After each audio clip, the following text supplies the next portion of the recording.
திருச்சிற்றம்பலம். தொல்லை எனும் பிறவி சூழும் தடை நீக்கி அல்லல் அறுத்து ஆனந்தமாக்கியதே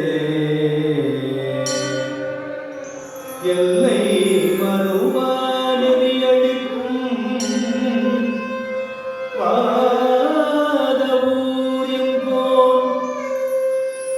வாதவூரில் திருவாசகம் என்னும் திருவாசகம் என்னும்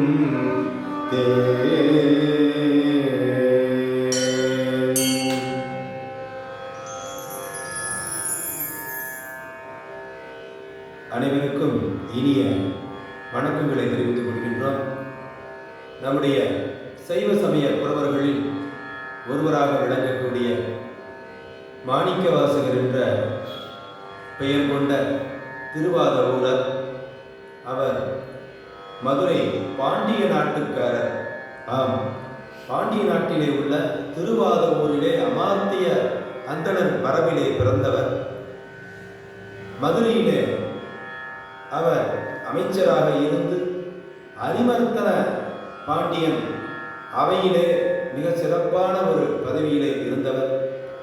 அத்தகைய பெருந்தகைய இறைவனுடைய அருளால் அங்கே திருப்பெருந்துறையிலே காலை வைத்து ஆட்கொள்ளப்பட்ட முதல் திருவடி தீட்சை பெற்ற அருளாளர்களிலே மாணிக்கவாசகர் ஒருவர். அவர் இறைவனுடைய தொடர்பு கிடைத்தவுடனேயே ஞானத்தால் தொழுவார் சில ஞானியர் என்று அப்பர் சுவாமிகள் சொன்னது போல ஞான நெறியிலே இறைவனை வழிபட ஆரம்பித்தார். அப்படி உழித்ததுதான் திருவாசகம் என்ற தேனான பாடல்கள். திருவாசகம் என்னும் தேன் என்று அனைவரும் சொல்லுவர். திருவாசகத்திற்கு உருகாதார் ஒரு வாசகத்திற்கும் உருகார் என்று பெரியோர் சொல்லுவர். அத்தகைய பெருமை வாய்ந்த திருவாசக பாடல்கள் சுமார் 658 பாடல்கள் ஆகும். அதை மாணிக்கவாசகர் 51 தலைப்புகளிலே பாடியுள்ளார். மூவர் தேவாரத்தை போல பன்முறையிலே பாடாமல் செய்யுள் அமைப்பிலே அவர் பாடியிருக்கின்றார். அதனால் திருவாசகத்தை சில வேளைகளிலே முல்லைப்பண் என்று சொல்லக்கூடிய மோகன ராகத்திலே பாடுவது மரபாக இருந்தாலும் அதை பல்வேறு ராகங்களிலும் பல்வேறு பண்களிலும் பாடுவது தற்கால இசைவாணர்களுடைய ஒரு சிறப்பாக இருக்கிறது என்று சொல்ல வேண்டும். அந்த வகையிலே இன்று நாம் சிந்திக்க இருப்பது மாணிக்கவாசகர் அருளி செய்த நீத்தல் விண்ணப்பத்திலிருந்து தொடங்குகின்றோம். ஏனென்றால் உலகத்தின் மூத்த திருத்தலமாக விளங்குகின்ற திரு உத்தரகோசம் அங்கே உத்தரம் என்றால் மிக பழமையானது, வடக்கு என்று பொருள். அந்த ஒரு திருத்தலத்திலே இறைவன் இளந்தை மர நிழலிலே சிவலிங்கமாக தோன்றி அருள் செய்து கொண்டிருக்கின்றார். உங்களுக்கெல்லாம் தெரியும், ராமநாதபுரம் மாவட்டத்திலே இன்னும் திரு உத்தரகோசமங்கை என்கிற ஒரு தலம். அங்கே மரகத நடராஜன் மிக சிறப்பு வாய்ந்த, உலகில் எங்கும் காண முடியாத ஒரு நடராஜர் சிலையாக விளங்குகிறது. அங்கேதான் நம்முடைய மாணிக்கவாசக பெருந்தகையார் நீத்தல் விண்ணப்பம் என்ற தலைப்பிலே 50 பாடல்களை பாடியிருக்கின்றார். அதிலிருந்து நம்முடைய திருவாசக இன்னிசை தொடங்குகிறது. திருச்சிற்றம்பலம். கடையவனேனை கருணைனா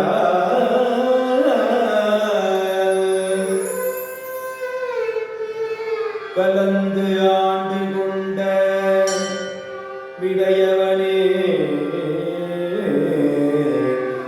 விட்டுடுதி கண்டாய் விரல் வேகையில் தோல்முடையவனே மண்ணு உத்தரகோசமங்கைக்கு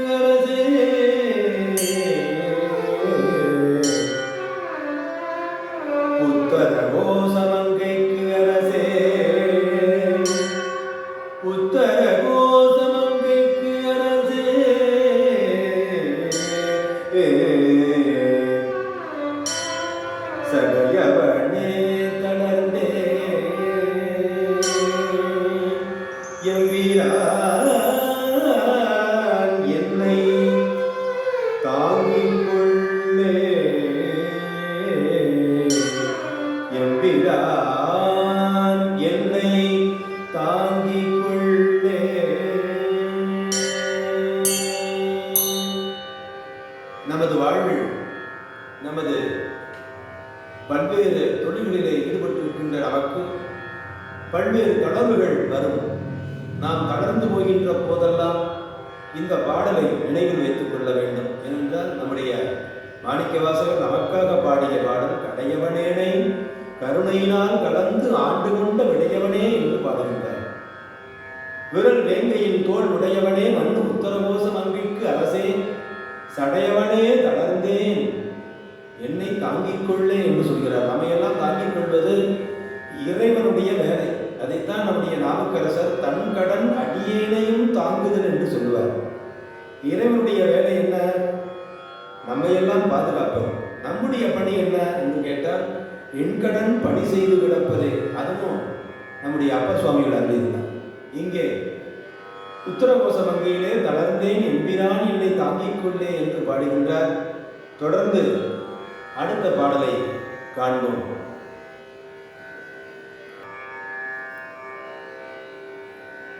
நீத்தல் விண்ணப்பத்தில் 10வது பாடல். பொழிகின்ற நின்றாள் புகுதப் பெற்று ஆக்கையை போக்கப் பெற்று மெலிகின்ற என்னை விடுதி கண்டார். இந்த உலகத்தினுடைய பல்வேறு தேவைகளுக்காக என்னுடைய உடலை கொடுத்து கொண்டே இருக்கின்றேன். உத்தரகோச மங்கைக்கு அரசே வழி நின்ற நின் தின் சிலையால் எரித்தாய் புறம் மாறுபட்டே. யாரெல்லாம் மாறுபடுகின்றார்களோ அவர்களையெல்லாம் சிரித்தே வென்றவர் நீங்கள் என்று ஒரு கருத்தை அற்புதமாக மாணிக்கவாசகர் அறிவிக்கிறார். பொழிகின்ற நின்றாள் புகுதப் பெற்று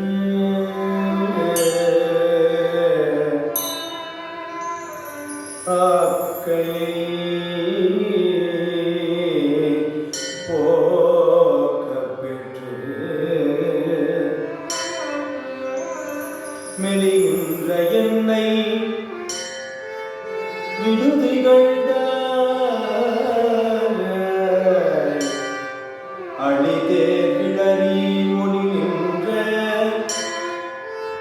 பூபொழில் உத்தரகோச மங்கைக்கு அரசே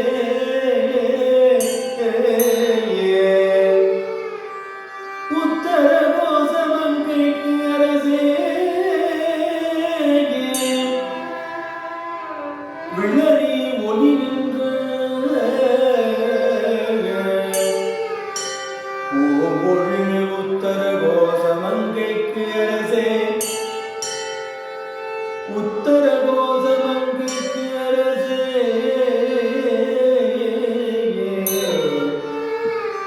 வதி நின்ற தென்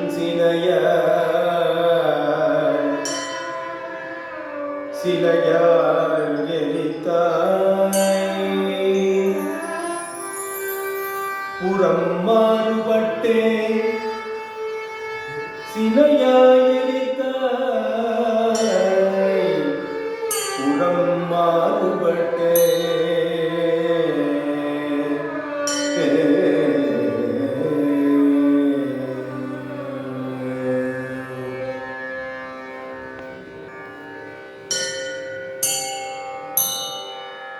நீத்தல் விண்ணப்பத்திலே 20வது பாடல். கொம்பரியில்லா கொடி போல அலமந்தனன் கோமளமே என்று தன்னுடைய அறிவை, இந்த புலனைந்தும் பொறிகலங்குகின்ற அறிவை, இந்த பரமசிவனை நன்னகில்லா நம்முடைய இந்த யாக்கையையும் இந்த உயிரினுடைய தன்மையையும் அற்புதமாக எடுத்துச் சொல்கின்றார் மாணிக்கவாசகர்.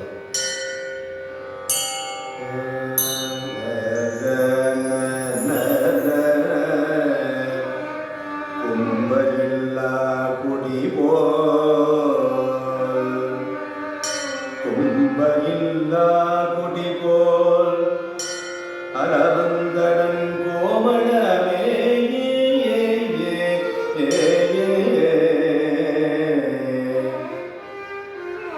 கோமளமே விரும்புகின்றேனை விடுதி கண்டாய் கோமளமே வெம்புகின்றேனை விடுதி கண்டாய் பிள்ள கண்ணுகில்லாய்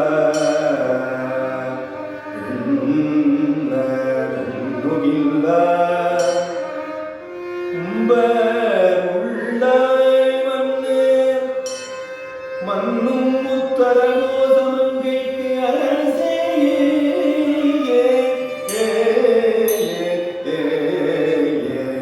உத்தரகோசமங்கைக்கு அரசே அம்பரமே நிலனே அனல்கானொடு அப்பு ஆனவனே அனல்கானொடு அப்பு ஆனவனே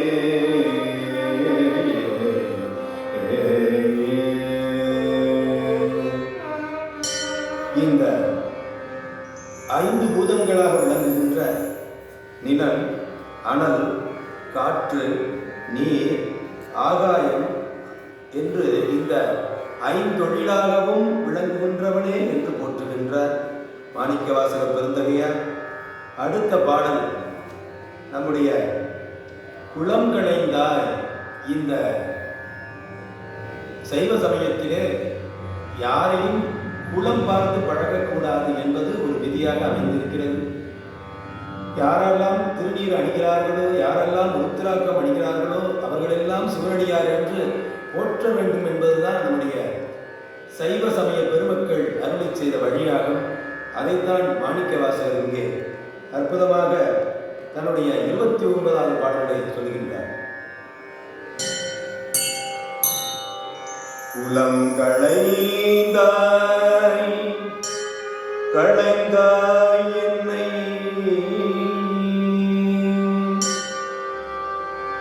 குற்றம் கொற்ற சிலையான்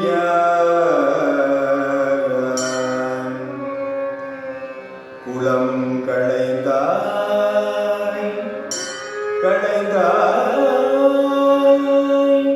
என்னை குற்றம் கொற்ற சிலையான் விலங்கள் எழுந்தாய் விட்டுடுதி கண்டாய் பொன்னின் மின்னு கொன்றை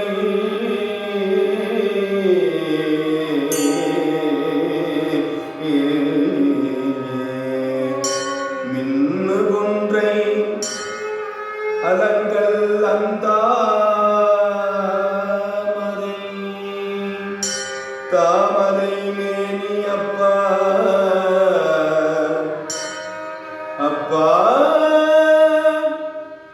ஒப்புயிராதவனே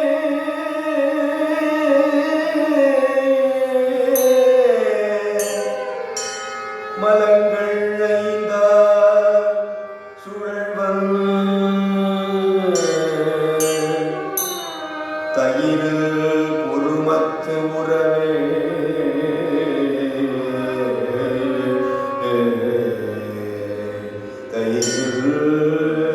பொறுமத்து உறவே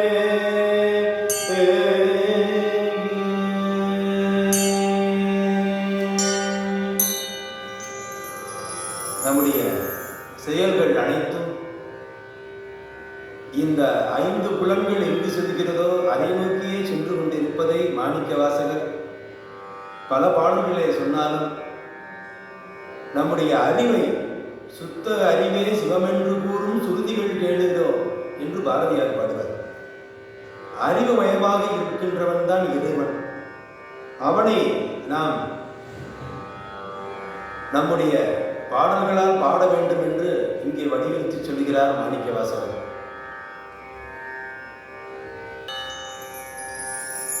நீத்தல் விண்ணப்பத்தில் 50வது பாடல். ஏசினும் யானுன்னை ஏத்தினும் என் பிழைக்கே குழைந்து பேசருவேனை விடுதி கண்டாய் என்று பாடுகின்றார். விட்டுடுதி கண்டாய் என்றால் என்ன பொருள் என்று கேட்டார். இந்த பிறவியிலிருந்து எங்களை விடுவிட்டு விடு என்று பொருள். மீண்டும் மீண்டும் பிறக்காமல் இரவாமல் மீண்டும் பிறந்து இறந்து இந்த பூலோகத்திலே இந்த பஞ்சேந்திரியங்களால் நாம் வசப்படாமல் இருப்பதற்காகவே நம்முடைய சிவபெருமானை பார்த்து மாணிக்கவாசகர் அற்புதமாக பாடுகின்றார்.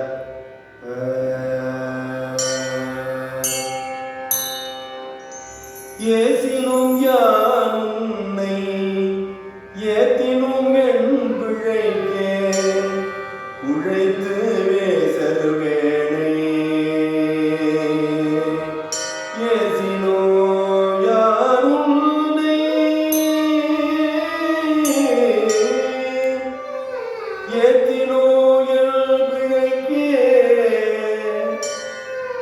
உழைந்து வேசருவேனை விடுதி கண்டாய்